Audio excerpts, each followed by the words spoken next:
চলে যাব এখান থেকে, কেউ থাকবে না। যিনি থাকার উনিই যখন থাকেন নাই, কারো কাছে মালাকুল মউত অনুমতি নিয়ে আসে নাই, আসবে না।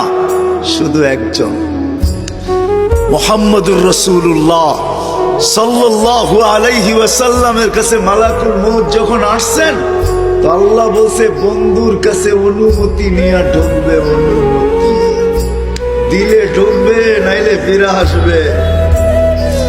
বন্ধু আমার, খবর তার অনুমতি ছাড়া যায় গর্জায় ঢুকা যাবে না। আমাদের কারো কাছে অনুমতি নিয়ে আসবে না, ওনার কাছে অনুমতি নিয়ে গেছেন।